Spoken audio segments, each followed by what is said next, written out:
Okay, तो अभी तक हमने जो इम्पोर्टेंट पार्ट देखा वो ये था, क्रिएटिंग द राइट जॉब के बारे में हमें अपने आप से क्या क्वेश्चंस पूछने हैं।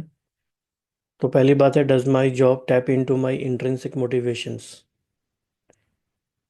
तो आपके इंट्रिंसिक मोटिवेशन के संग वो अलाइनमेंट में है कि नहीं, ये इंपॉर्टेंट बात है।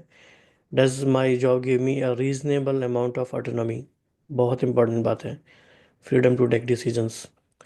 थर्ड बात है, am I challenged regularly to the extent of my abilities. जो मैं कर सकता हूँ क्या उस तरह के चैलेंज मुझे दिए जाते हैं। And fourth is, do my work environment organisation and co workers encourage my best work. वहाँ का वर्क कल्चर कैसा है, ऑर्गेनाइजेशनल कल्चर कैसा है। तो इन चारों में से अगर किसी भी क्वेश्चन का आंसर नो है तो व्हाट कैन आई चेंज, ये हमने इस तरह से देखा। इसके बाद हमारा नया चैप्टर शुरू हुआ था कल, कंट्रोलिंग योर कैलेंडर। इसमें हमने कुछ बातें देखी। इसमें इम्पोर्टेंट, अभी इस चैप्टर में 4 इंपॉर्टेंट टॉपिक्स आने वाले हैं। Seize control of your schedule, do not mistake things that look like work for actual work, get rid of non core competency task by ignoring, minimising and outsourcing. ये काफ़ी important point है कि जो हमारा core competency का task नहीं है उसे हम कैसे इग्नोर करें, मिनिमाइज करें, आउटसोर्स करें। क्योंकि बहुत लोग यहाँ पे अटक जाते हैं, वो ये कर नहीं पाते, इस वजह से उनका बहुत सारा टाइम ऐसी चीज़ों में चला जाता है जहाँ पे नहीं जाना चाहिए। तो it boost efficiency by getting better do at what you do. Fourth तरीका क्या है टाइम को ऑप्टिमाइज करने का, जो हम अच्छा करते हैं वही करें। बच्चे एक इसका स्क्रीनशॉट ले लूं मैं। हाँ जी, ले पिछले लीजिए। वाले जो 4 सेंटेंस है उसका। इस वाले का।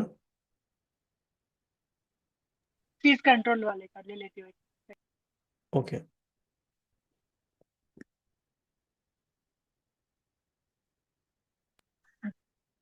जी ले लिया। ठीक है जी, आज हमारी हेडिंग है seize control of your schedule.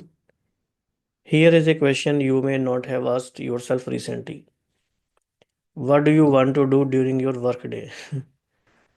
ये क्वेश्चन आपने अपने आप से नहीं पूछा होगा कि वर्क डे पे आप क्या करना चाहते हो।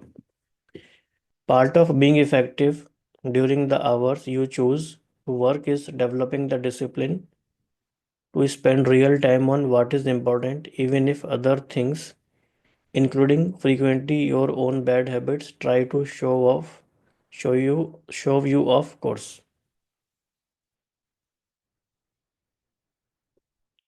किस बात के डिसिप्लिन डेवलप करना है, developing the discipline to spend real time on what is important. So the first step is to be as clear as possible on your priorities. ये बहुत important बात है। What do you want to accomplish as your life's work? This will be informed by your list of 100 dreams. Go through and highlight the ones that are most important to you professionally. तो ये हमने activity देखी थी, list of 100 dreams, सबको पता होगा। और इसमें से जो हमारे लिए प्रोफेशनली इंपॉर्टेंट है उसको हम हाईलाइट कर लें। Then you can start figuring out what actionable steps it will take to get there. तो तितर जी, आपसे पूछा जाए as part of your work what do you want to do on your work day, अगर आपके पास एक फ्रीडम हो चूज करने की कि आप क्या काम कर सकते हो, तब क्या करोगे। मतलब 100 ड्रीम्स के मुआफिक। नहीं नहीं, इन जनरल आप बताओ। जैसे मेरे रिसर्च स्किल को थोड़ा डेवलप, स्किल को बढ़ाऊंगी, कर सकते हैं। हम्म। और राइटिंग में भी स्पीड ले आ सकते हैं। हम्म। जो वोकैब्स की इंक्रीज कर सकते हैं। नहीं नहीं नहीं, आप समझे नहीं अभी। ये हम्म, आप बता रहे हो कि जो काम आप करोगे उसको अच्छा कैसे करोगे, आप ये बता रहे हो। इसमें हाँ। क्वेश्चन ये पूछा जा रहा है कि if given freedom and chance what you would like to do as work actually. आप क्या काम करना चाहोगे। मैं तो मान लीजिए, मतलब मान लीजिए आपको कहा गया कि कोई प्रोडक्ट है और आपको 100 लोगों को कॉल करके वो बेचना है। ये आपका वर्क है और उसके लिए आपको सैलरी मिलेगी, ठीक है? जी। तो वो आप करना चाहोगे? नहीं, वो नहीं करना चाहती। बस इसी तरह से पूछा जा रहा है, तो क्या करना चाहोगे एज वर्क, आप क्या अच्छा, करना चाहोगे? मुझे रिसर्च करना और कोई भी चीज को जानना अच्छा लगता है, तो ओके। वो मैं करूँ। Okay, great. मान लीजिए नेट जियो इंडिया की टीम इंडिया में आई है, ठीक है? जी। और उन्होंने आपको टास्क दिया कि इंडिया के टेम्पल्स के बारे में रिसर्च करके कुछ लिखना है या कुछ बनाना है कंटेंट, तो अब तो you will be more interested in that, right? Yeah. Okay, great, good. चलो, कुछ क्लैरिटी तो है, अब अच्छी बात है। For instance, Harris Brooks of Texas decided in his 20s that he wanted to lead a hospital. अब जैसे वो हॉस्पिटल की बात कर रहा है, so as the next step, अब इसमें जो इंपॉर्टेंट बात आ रही है वो है कि जो भी आप करना चाहते हो उसका नेक्स्ट स्टेप क्या है। तो उसका नेक्स्ट स्टेप ये था कि he earned a joint MHA MBA from the University of Houston Clear Lake in order to gain management experience as soon as possible. क्योंकि यहाँ पे क्या लिखा था, टू लीड ए हॉस्पिटल, न कि to work in a hospital. Work in a hospital में तो डॉक्टर या नर्स, मेडिकल स्टाफ। लीड मतलब मैनेजमेंट एक्सपीरियंस चाहिए। He did his administrative residency at the smallish Palo Pinto General Hospital in Mineral Wells, about an hour outside Dallas Fort Worth, rather than at one of Texas' larger institutions. He made a point of learning about all operational aspects of running a hospital. तो उसने क्या ध्यान दिया कि hospital चलता कैसे है ये मैं सीखूं, including the political part. He spent a chunk of his time there working to defeat a local proposal that would have cut the hospital's tax revenue. मतलब ये बड़े डिसीजन मेकिंग वाले टास्क जो होते हैं उसमें भी उसने पार्ट लिया। He took a job at Palo Pinto as a project administrator after his graduation in 2000, and a year later, since he was already familiar with the hospital's operations, became the Chief of Operation Officer (COO).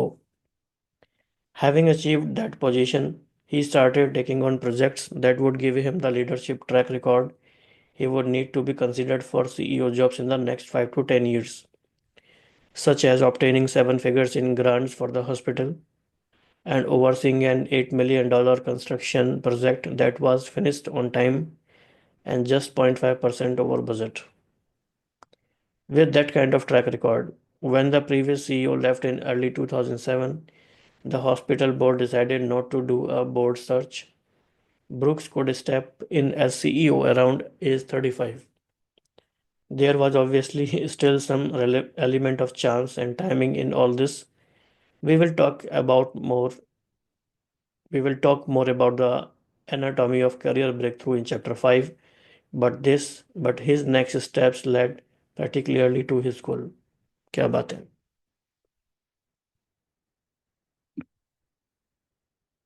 तो ये again मुझे इससे उस book का याद आ रहा है, design your life,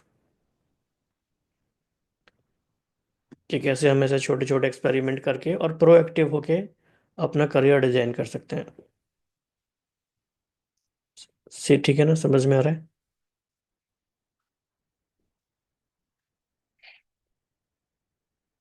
Like Brooks, as you work toward your list of 100 dreams, try to figure out what actions you can do to achieve your priorities in next 10 years, 5 years and in the next years. बिल्कुल exactly वही वाली बात है ये, design your life में जो लिखा था ना, ओडिसी प्लान्स। याद है वैशाली जी, याद है?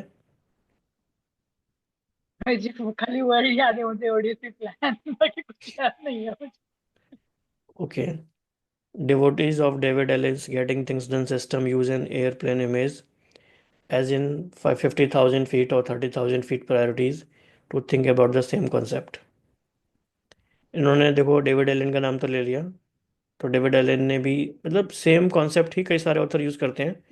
तो ये जो एनालॉजी यूज़ करते हैं वो एरोप्लेन की करते हैं। 5,000 फीट पर है, 30,000 फीट पर है priorities, to think about the same concept. तो तेजेश जी, आपको रिसर्च बहुत पसंद है ना? और आपके लिए रिसर्च का ये काम है कि डेविड एलन की गेटिंग थिंग्स डन बुक में ये एयरप्लेन की जो इमेज है ये सर्च करके दीजिए आप, ठीक है? ओके। बाद में जब भी आपको टाइम मिले इस सेशन के बाद आप दे देना कि वो क्या कॉन्सेप्ट से समझाना चाहते हैं इसको, और ये हमारे करियर प्लानिंग में कैसे हेल्प करता है। अच्छा, मतलब इमेज देना है और साथ में उनका इमेज जो। देना है, उसका डिस्क्रिप्शन, ओके। वो तो मिल ही जाएगा जब इमेज मिल जाएगी तो यस, योर ऑर्गेनाइजेशन और bosses priorities matter, and if you are in the right job these priorities will be similar to yours. Right job का क्या मतलब है कि हमारी प्रायोरिटी और ऑर्गेनाइजेशन की प्रायोरिटी सेम होनी चाहिए। मान लीजिए वो हमारी प्रायोरिटी के अकॉर्डिंग तो ठीक है, लेकिन ऑर्गेनाइजेशन की नहीं है तो भी फ्रिक्शन होगा, और ऑर्गेनाइजेशन की प्रायोरिटी है हमारी नहीं है तो भी फ्रिक्शन होगा। But remember, there is a good chance you won't be working for the same person or company in a decade.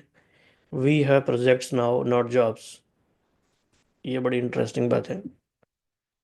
आजकल लोग प्रोजेक्ट बेसिस पे काम होता है, प्रोजेक्ट नहीं है तो काम नहीं है। So make sure you are clear on what you want to get out of every job you do. The 1 year list starts to be workable from a scheduling perspective. What would need to happen in the next year for you to know concretely that you are closer to your career goals than you are now? I sometimes think of this in terms of what I would say in that family resume known as the Christmas letter. If you work 30-50 hours per week for 50 weeks, a year-long time frame gives you 1500 to 2500 hours to allocate to your professional goals. If you work 60 hours a week, this gives you 3000 hours. Unless you are a lawyer with a billable hour quota, I am guessing you have never thought of your years on the job in this way. But it's a useful mental model. क्या है useful mental model?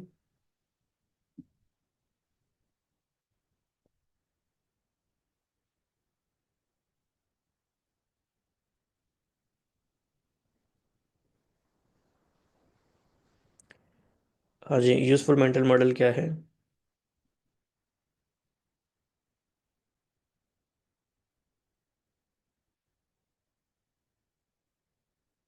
Are you with me? आप बता दीजिए तो। आपका ध्यान कहाँ पर है? नहीं, इधर ही है पर थोड़ा ये मेंटल मॉडल का वो समझ नहीं। मतलब हम पर वीक कितना काम करते हैं तो उससे हम पूरे साल में कितने अपने प्रोफेशनल गोल को टाइम दे पा रहे हैं, इस तरह से सोचना, ये शेड्यूलिंग के पर्सपेक्टिव से इम्पोर्टेंट है, और ये अच्छा मेंटल मॉडल है। आवर्स के हिसाब से हम सोच रहे हैं।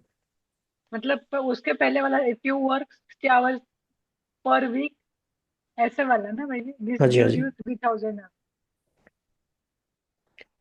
So 2000 hours or even 3000 hours is a lot of time. It is not, however, an infinite amount of time. There is only so much you can do in 2000 hours. That realization has certainly had a focusing effect on me. तो हमने कल परसों ये बात कही थी ना कि जहाँ जहाँ इफेक्ट वर्ड आ जाए वहाँ पे हमें अलर्ट हो जाना चाहिए, वो बात नोट करनी चाहिए। अगर कल ये पूछा जाए कि कल हमने क्या पढ़ा था, तो आपको पता होना चाहिए हमने मेंटल मॉडल के बारे में पढ़ा था, हमने फोकसिंग इफेक्ट के बारे में पढ़ा था। तो इस रियलाइजेशन ने क्या किया, होता है ना कोई कोई रियलाइजेशन आने से हम फोकस हो जाते हैं, तो रियलाइजेशन का फोकसिंग इफेक्ट होता है। जैसे किसी को पता चला कि लाइफ में हमारे पास टाइम कम है, तो फोकसिंग इफेक्ट है। So and helps keep me from checking Facebook every 15 minute, but we will get to that. Focusing effect आता है तो क्या होता है कि सोशल मीडिया जैसी चीज़ों पे हम टाइम लगाना अपना कम कर देते हैं। Once you know what you would like to do in the next year, you can break this down into what you would like to do in the next month or week. Simple. ये हमने कौन सी book में पढ़ा था? अभी हम किस book में पढ़ कर आए हैं दिसंबर में ये कॉन्सेप्ट? 21 डेज वाला था उसी में। हाँ, बुक का नाम क्या था? 12 वीक ईयर। हाँ, yes, 12 वीक ईयर में हमने देखा ना कि हमारा पहले लॉन्ग टर्म गोल क्या है, फिर उसे हम ब्रेक डाउन कर रहे हैं हम्म, ताकि हमारा वीक उसमें अलाइनमेंट में होना चाहिए, फिर हमारे डेज अलाइनमेंट में होना चाहिए। तो वो क्लैरिटी से होता है कि हमें करना क्या है बड़ा। जैसे कि फॉर एग्जांपल मान लीजिए मैंने कहा कि मुझे 365 बुक समरीज करनी है, तो वो गोल इतना क्लियर है कि उसमें कुछ ज़्यादा सोचना ही नहीं है। मंथ में कितना होगा 30-31, वीक में कितना होगा 7 डे, हर दिन कितना होगा 1। सिंपल है। On Sunday nights or before the start of your work week, sit down and list the actionable tasks you need to do to advance you towards this goal. Simple। जैसे हम कहते हैं ना focus session में, जैसे Saturday है यानी weekend है, तो before the work week start होता है मंडे से पहले हमें क्या करना है, अभी आज और कल के फोकस सेशन में क्या करना है कि मुझे पूरे वीक में क्या करना है वो हम लिखें। Sit down and list the actionable task you need to do to advance your towards these goals, कि मुझे क्या क्या करना है। Then this is the key part, schedule them in, knowing exactly how long they will take। उनको plan करो कब क्या कैसे होगा। बहुत ही इंपॉर्टेंट पैराग्राफ है ये। This time component is not a difficult bit of information to come by। You probably know the answer for many tasks if you do them often enough। जो बार बार हम कहते हैं कि ट्रैकर फिल करो, tracker fill करो, और ये idea लगाते रहो कि किस टास्क पे कितना टाइम लगता है। और ये आइडिया लगते लगते ही वो कह रहे हैं कि you probably know the answer, कि अब कितना टाइम लगेगा। If you don't know, ask around, B observant. Observant कैसे होंगे, जब ट्रैकर फिल करेंगे। As Stephanie विस्कोस्की, managing director of drinker बिडल and wreath LLP, New York office told me many people don't know how long the subway takes from downtown to midtown and they are riding it every day। बिल्कुल सही बात है।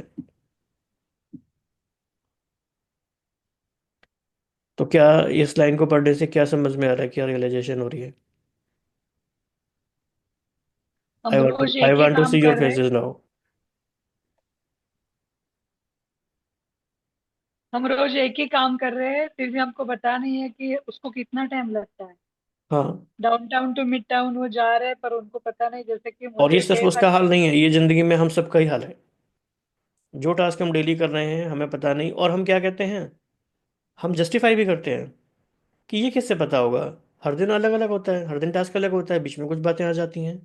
हम इतने denial mode में हैं कि हम ये एक्सेप्ट भी नहीं करना चाहते कि ये पॉसिबल है, क्योंकि हमें बचना है उससे। तो ट्रैकर हर दिन फिल करना है, बहुत सिंसियरली करना है, सोच समझ के करना है। जैसे कि हमने एक बार ट्रैकर में आपसे पूछा था सभी से कि आपके पूरे वीक का लॉन्गेस्ट हॉल कौन सा था। तो इस तरह से अवेयरनेस हमें रहनी चाहिए, वो ट्रैकर से ही आएगी। ट्रैकर को फिल करो, सामने रखो और अपने आप से कुछ सवाल पूछते रहो कि मेरा टाइम कहाँ पे जा रहा है, कितना जा रहा है, क्या इतना ही जाना चाहिए या और ज़्यादा जाना चाहिए या कम जाना चाहिए। ट्रैकर से बातें करो।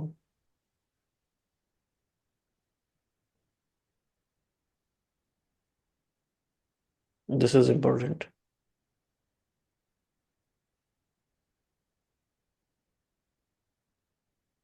और जिसको भी ट्रैकर भरने में कुछ मुश्किल आती है तो they can always ask us, we will help you. Vygotsky, a bankruptcy lawyer, has this down to a science. She figures out when I have to start to get done, not just today, but the whole week. For instance, if a filing is due at 3 p.m. and she cannot start until the day it is due, she knows it will take 4 hours. She will count back and start by 9 a.m. Why not 11? देखो, उन्हें 3 p.m. तक करके देना है, 4 घंटे लगते हैं, तो 11 बजे शुरू करना चाहिए, लेकिन वो 9 a.m. क्यों शुरू करते हैं। I always build a buffer into things. कितना अच्छा आंसर है ये हमारी बहुत सारी बातों के लिए। हमेशा हमें बफर टाइम बीच में रखना है थोड़ा, ऐसे बैक टू बैक नहीं करना है। She says another client might call, in which case she can offer 5 minutes right then or much more time after 3। If she gets done before 3, she can start returning calls or relax a bit. I spend way too much time on the internet, she confesses. Okay. तो इस पूरे paragraph से हमें क्या समझ में आया, और कल अगर हम पूछें तो पता होना चाहिए बफर टाइम का कॉन्सेप्ट। बफर टाइम का मतलब क्या है कि जितनी जिस चीज़ में ज़रूरत होती है थोड़ा सा एक्स्ट्रा टाइम रखा जाता है, क्योंकि कुछ ऐसी अनजानी चीज़ें बीच में आ सकती हैं, unplanned. This discipline came in handy when Vygotsky embarked on a big project back in the late 1990s. She could not find any good books on bankruptcy crimes, so she decided to write one. Her employer at the time said that she could write the book if she wished, but she had to do it outside of her usual billable hours. Billable hours क्या होता है? क्या होता है? Extra होगा, मतलब logic ऐसा billable का। इतना मुझे वर्ड टू वर्ड पता नहीं, पर सचल यूजुअल जी आप बताओ। बिलेबल।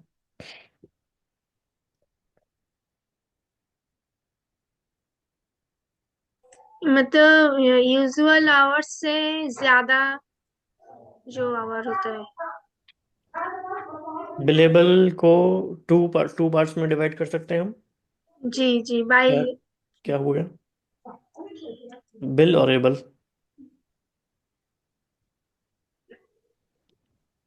पता नहीं।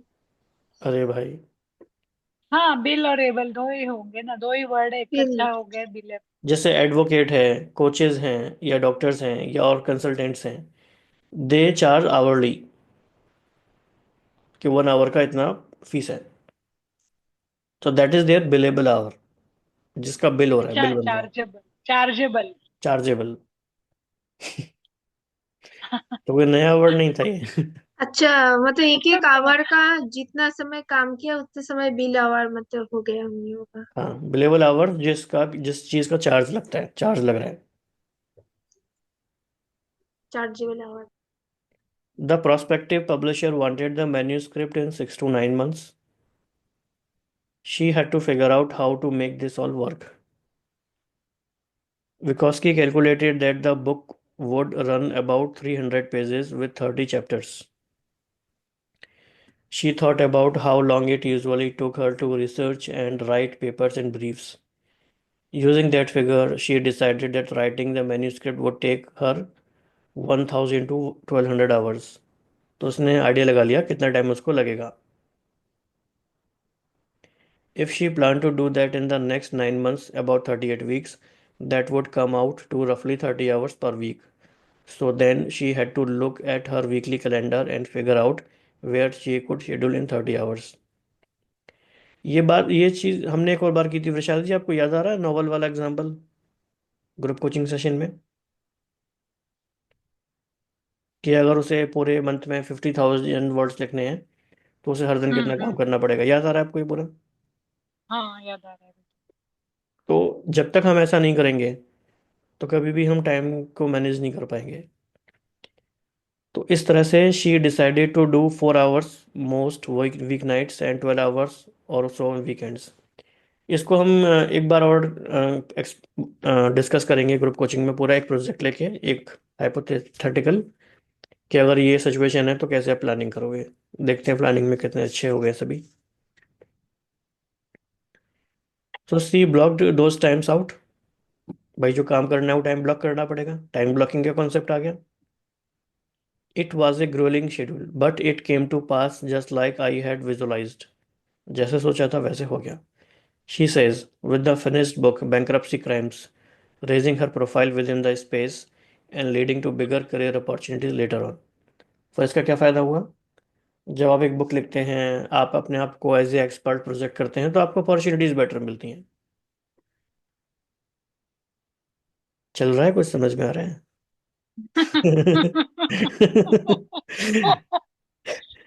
समझ में ये आना चाहिए कि जैसे इन्होंने किया वैसे मैं क्या करूं।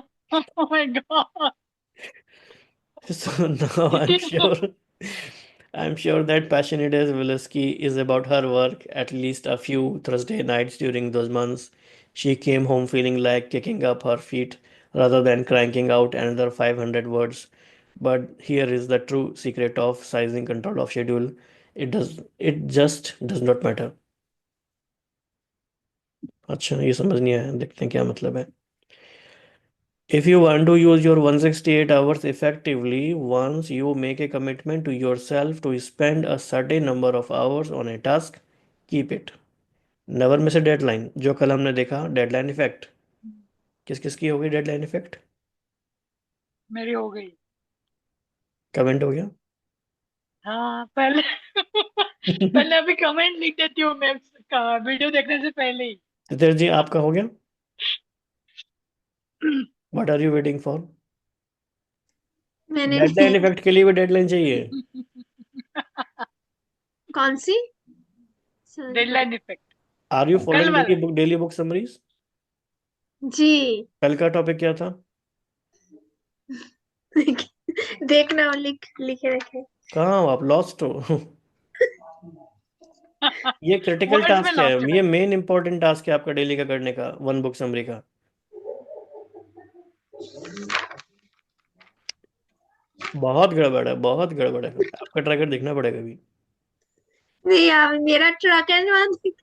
मैं तो बुक में डेली ही का ग्रुप कोचिंग का मीनिंग है accountability. You have to do that thing okay.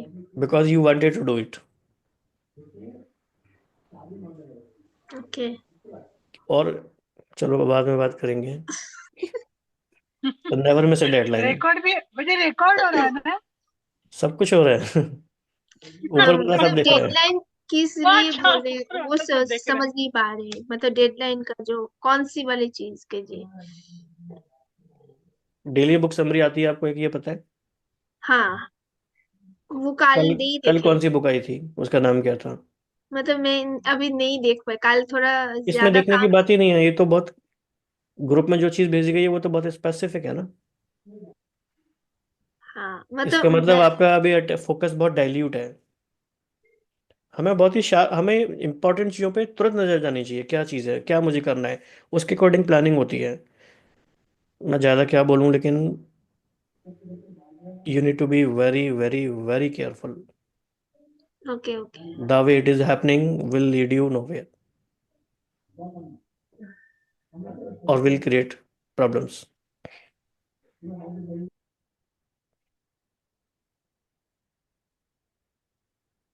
How do you plan your day then? I am curious. Do you have important things to do today? And what are those important things? And how did you plan that? कल थोड़ा मेरा ज्यादा मतलब रात तक काम था, तो मैंने देख नहीं पाई वो वीडियो। और जो भी मतलब मैसेजेस देखा, मतलब And since ये morning? मतलब सुबह से ही था काम। थोड़ा ज्यादा काम देखो, ले लिया, लोड ठीक है, मैं ज्यादा हो समझ गया। गया. It's a classical case, it happens. Okay, चलो आगे बढ़ लेते हैं. Follow through on anything you say you will do as a matter of personal integrity. देखो वही बात आ गई ना. If you lose 4 hours because of a blackout, make it up somewhere else as soon as possible. ये सब है ना, ऐसी चीजें आती रहेंगी. कुछ चीजें अर्जेंट है, कुछ इंपॉर्टेंट है. अर्जेंट की वजह से इंपॉर्टेंट को प्रोक्रेस्टिनेट करना, ये दुनिया का सबसे क्लासिकल केस है. यही तो हो रहा है सबकी लाइफ में. इंपॉर्टेंट चीजें हम करना चाहते हैं, लेकिन मेरी लाइफ में इतनी अर्जेंट चीजें कि मैं इंपॉर्टेंट पे कब ध्यान दूं, मैं नहीं कर पाता. ये तो बात है. सब सारी इंटेलिजेंस यही लगानी कि कैसे मैं अर्जेंट चीज को उतने ही टाइम में करके खत्म करूं, वरना वो फैलती जाएगी, एक्सपेंड हो जाएगी, इतनी एक्सपेंड हो जाएगी कि we will be never able to do important things in our life, never ever. क्योंकि ऐसा कभी होगा ही नहीं, सबके साथ ऐसा है. और हम अगर अलर्ट ना रहे तो हमारे संग भी ऐसा हो जाए.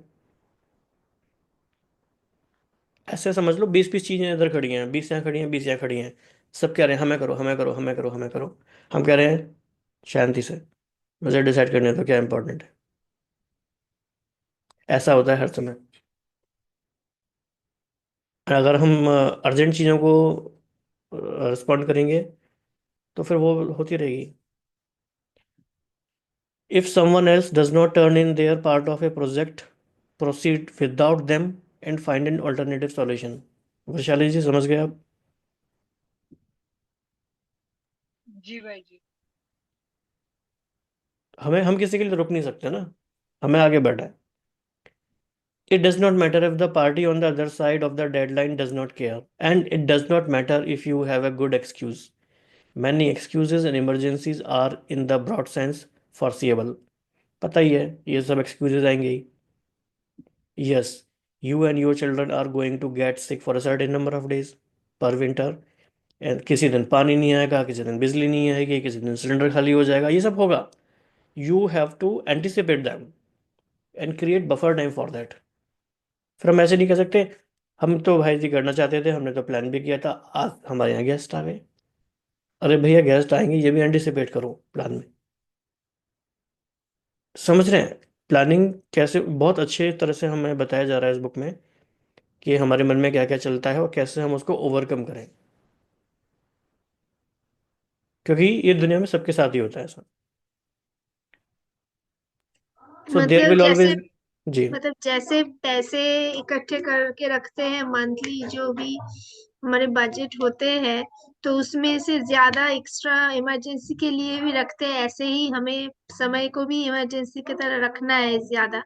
और बिल्कुल. उसमें वो समय को ऐसे मतलब वेस्ट नहीं करना है, जब ऐसे कोई काम इमरजेंसी आ जाए तब उसमें वो टाइम निकालना है। Yes, lot of things. Hmm. So there will always be traffic jam on Friday afternoon, and when it rains, build it in. Make backup plans for working at home, for getting to the airport, if your first method falls through, and for people you can call on to help. हमेशा ही ऐसा कुछ ना कुछ हो सकता है. अगर आप बिल्कुल ऐसे बैक टू बैक करने वाले हैं चीज़ें कि भाई 2 घंटे पहले ही हम घर से निकलेंगे एयरपोर्ट के लिए, तो आपकी फ्लाइट छूट सकती है. फिर क्या बोलते हैं ऐसे लोग, अरे मुझे पता नहीं था आज इतना ट्रैफिक होगा, अरे मुझे पता नहीं था आज इतनी लंबी लाइन होगी, अरे मुझे पता नहीं था कि रास्ते में कैब का इंजन फेल हो जाएगा, अरे मुझे पता नहीं था. भैया पता किसी को नहीं होता है, लेकिन जो इंटेलिजेंट लोग होते हैं बफर टाइम रखते हैं, ये एंटिसिपेट करते हैं चीज़ों को. इफ़ यू, बस इतना ही है, इतना ही करेंगे आज, फिर बाकी कल करेंगे. If you adopt this philosophy, look objectively at your schedule and are honest about how much time projects will take. I am betting you can find space for almost anything that matters to you within your 168 hours. ये बात लिख के रख लीजिए या screenshot लेकर रख लीजिए. आपके लिए जो इम्पोर्टेंट है ना, आप उसके लिए टाइम निकाल ही लोगे. That includes big projects like going back to school or starting a business. While 30 hours per week sounds like a lot, the average American could find it by cutting out all television, cutting down on housework, and holding sleep to 8 hours per night. Saturday, Sunday mornings are often a great time for getting things done. If you can use saved hours during your work time, like the 100 hours another does not have to spend in meetings, even better. जैसा कल हमने पढ़ा था, meeting का हम time बचा सकते हैं. अगर हम इस तरह से अपने डेज प्लान नहीं करते ना, तो हमारा डेज दूसरों की प्रायोरिटी में जाता है हमेशा हमारा टाइम, और उसे हम वर्क कहते हैं. If you don't have the space for something, then be honest about it and either don't make the commitment or agree to a more reasonable time frame. कितनी बढ़िया बात है. I am always grateful when my research assistants tell me no, I cannot complete that by Monday, but I can by Wednesday.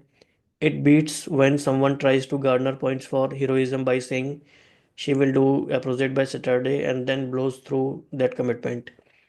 It's not that 2 days matters much, but once you start breaking commitments to yourself and the people around you, the whole system of discipline, the trust you build up in yourself to be in control of things break down. बहुत बहुत important line है ये.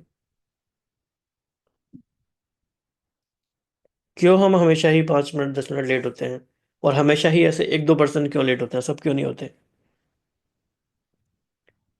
Again, the world is not going to make it easy for you to stick to your priorities. Don't let your own weakness contribute to the problem. दुनिया में चाहेंगे, दुनिया की बहुत सारी बातें आपको प्रायोरिटी से हटाएंगी, कम से कम खुद तो हम प्रॉब्लम ना बने, दुनिया बने तो बने। तो काफ़ी इंपॉर्टेंट चैप्टर है और मैंने आज लिबर्टी ले ली थोड़ा सुनाने की। सो जी ये बात भी सही है कि कमिटमेंट कमिटमेंट पूरी नहीं कर पाते तो खुद का ही ट्रस्ट ब्रेक हो जाता है, ये भी। तो अभी जो हमारी सेल्फ इमेज बनी है कि हम कहीं भी कमिटमेंट नहीं कर पाते, वो क्यों बनी है? क्योंकि हमने जब भी पास्ट में कमिटमेंट किया पूरा नहीं किया, तो अब हमें अपने पे ही भरोसा नहीं रहा कि मैं कह दूं इनसे मैं कर पाऊंगा। मैं कर तो पाता नहीं हूँ टाइम से, तो मैं कहता भी नहीं हूँ छोड़ो, कमिटमेंट ही नहीं करता। तो अपने में ट्रस्ट चला गया, लोगों का हमारे में ट्रस्ट चला गया, फिर कैसे अपॉर्चुनिटीज मिलेंगी? तो बहुत ही अच्छा इंटरेस्टिंग चैप्टर था। Any questions?